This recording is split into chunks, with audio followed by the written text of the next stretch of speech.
Red cross चुनाव की सरगर्मी जहां तेज है, वहीं प्रत्याशी अपना दमखम लगा रहे हैं और कई सारे प्रत्याशियों ने अपनी उम्मीदवारी की घोषणा कर दी है। हमारे साथ हैं पूर्व रेड क्रॉस के सक्रिय सदस्य के रूप में पूर्व प्रमुख सुबल प्रसाद सिंह जी, जो साथ ही रेड क्रॉस के सक्रिय सदस्य और विभिन्न सामाजिक संगठनों में जुड़े हुए हैं और अपनी सक्रिय भूमिका निभाते हैं। आपका स्वागत है। चुनाव लड़ रहे हैं रेड क्रॉस का। पहले आपको धन्यवाद। मैं रेड क्रॉस से जुड़ा हूं तथा कोऑपरेटिव से भी जुड़ा हुआ हूं। समाज की सेवा करना ही हम अपना फर्ज समझते हैं। हम घोषणा किए हैं कि कोई पद हमें नहीं चाहिए, सेवा करते रहें, यही हमारा फर्ज है। हम नॉमिनेशन नहीं भी करना चाह रहे थे, लेकिन लोगों ने कहा कि नॉमिनेशन कर दीजिए।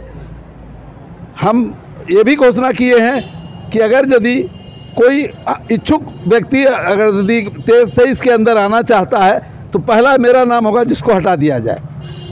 इसलिए हम दिल से चाहते हैं हम सेवा भाव में ही रहें, सदस्य रहें या सक्रिय सदस्य रहें, हम सेवा करते रहेंगे। तो रेड क्रॉस में नॉमिनेशन करेंगे, पहले तो आप कार्यकारिणी सदस्य बनेंगे, उसके बाद जो कोई पद आपकी जो है इच्छा हो, मन में हो, चेयरमैन, सचिव, कोषाध्यक्ष, क्या? नहीं, कोई पद मुझे नहीं चाहिए। मैं सक्रिय ही सदस्य रह सकता हूँ। काफ़ी सारी बातें उठ रही थी, जिसमें एम्बुलेंस की बात आई, तो एम्बुलेंस को तो वापस ले आया गया है। और जैसे कि आपके कोषाध्यक्ष, उन्होंने खुद माना कि कोष में गड़बड़ी हुई है और वो भी उसके भागीदार हैं, जीतेंगे तो जांच कराएंगे। कहाँ तक आप मानते हैं इस चीज़ को? हमारे कोषाध्यक्ष शुरू से बदनाम हैं और उनकी बदनामी बाजार फैला हुआ है। इसमें कुछ कहने छिपाने की बात नहीं है।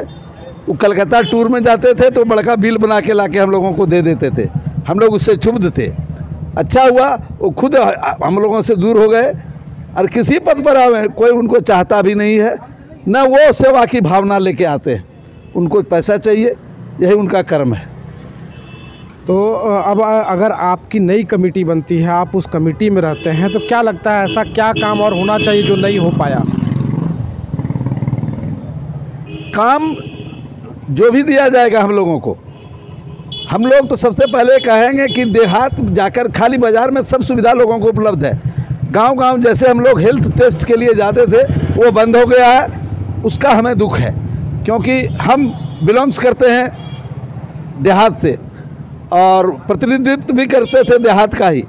इसलिए मेरा अरमान है कि हर गांव में जैसे जा के सेवा भाव से हम लोग काम करते थे, वो चालू रहे और उसमें जो भी सहयोग हम लोग करना चाहते हैं वो करते रहेंगे। पुरानी कमेटी जो रही, उसकी सबसे अच्छी उपलब्धि और सबसे बड़ी कमी क्या रही? उपलब्धि में हेल्थ जांच जो होता था मंथली, वो बहुत ही कामयाब रहा। राज परिवार जी के द्वारा जो फंड दिया जाता था पिताजी के नाम से, उसके द्वारा जो काम किया गया वो सब उपलब्धि में गिना जाएगा। तथा हमारे यहाँ जो हॉस्पिटल नया खुला, वो भी एक उपलब्धि है, क्योंकि ये किनारे इसको पड़ा हुआ था, जिसको लाकर हम लोगों ने यहाँ सेट किया है और सेंटर ऑफ द टाउन हो गया है, जिससे लोगों को लाभ मिल रहा है। कमी अगर माने तो क्या? कमी यही है कि हमारे कुछ चाटुकार लोग हमारे सचिव महोदय से मिले रहते हैं और भ्रम फैला के उनको रखा जाता है। दो भेद नहीं होना चाहिए। हम लोग कोऑपरेटिव मूड से काम करें, यही भावना रखना चाहिए। लेकिन यहाँ भाग हो जाता है, बंटवारा हो जाता है, ये दुख की बात है। यानी आप मानते हैं सचिव महोदय कान के कच्चे हैं? हाँ जी, निश्चित रूप से।